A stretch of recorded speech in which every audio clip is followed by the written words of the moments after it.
For a long time, Americans were told that the space shuttle was the future. It was supposed to make spaceflight routine. Cheap, frequent, almost ordinary. A truck to orbit. A machine that would take the mystery out of launch and turn it into schedule management. That did not happen. That was the reality.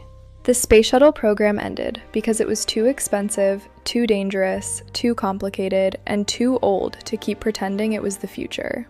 By the end, the shuttle was a magnificent contradiction. It was one of the most capable machines ever built, and one of the least practical ways to run a space program if your goal was regular access to orbit. That is the heart of it. The shuttle did many amazing things.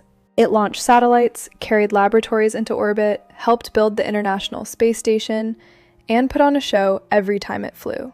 It looked like tomorrow. It sounded like tomorrow. It even landed like tomorrow. But the economics belonged to a much harsher planet. The original promise was seductive. Reuse the spacecraft, fly often, lower the cost, and make orbit feel almost like air travel. There was a kind of grand American confidence in that idea. Build one machine that can do everything, and do it with style. We were very good at style. Style has bankrupted many men with excellent hair. The shuttle turned out to be reusable in the way a palace is reusable. Yes, you can use it again. You will also be paying for it forever. After each mission, the orbiter needed immense inspection, refurbishment, repair, testing, and handling. Its thermal protection system alone was a nightmare. Thousands of tiles. Delicate. Time-consuming. Easy to damage. Every flight was followed by a ritual of careful anxiety. This was not a machine you topped off and sent back out on Tuesday.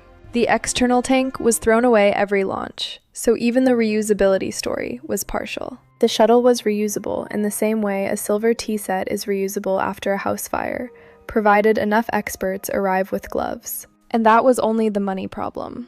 The other problem was risk. The shuttle was sold as a space transportation system. In reality, it was a strange hybrid.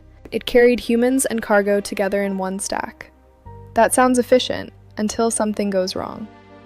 Then it sounds like a committee designed your parachute. When Challenger was lost in 1986, 7 astronauts died in front of the nation. The accident exposed a brutal truth.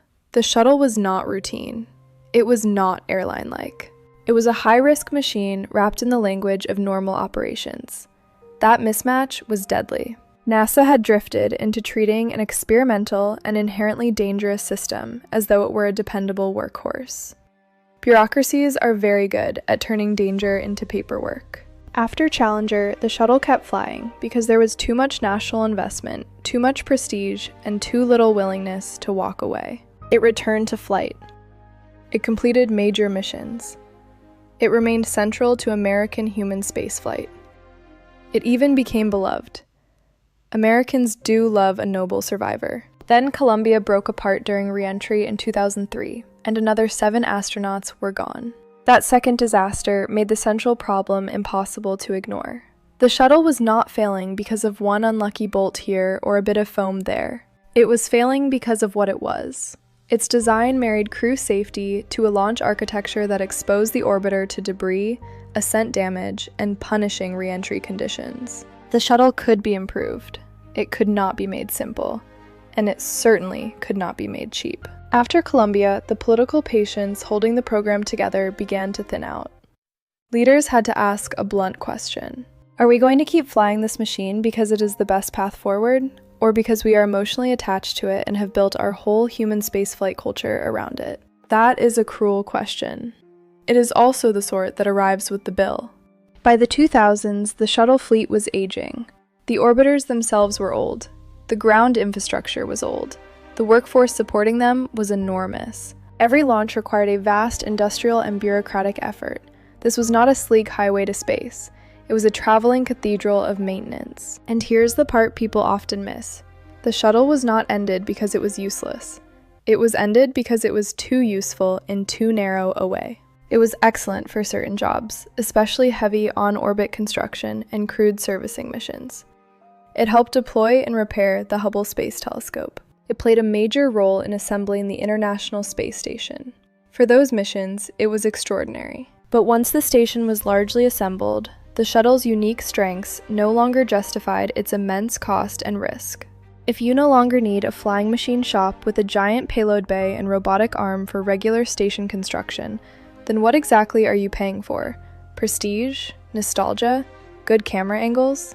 A nation can afford sentiment. It cannot build a long-term space strategy on sentiment alone. There was also a shift in strategic thinking.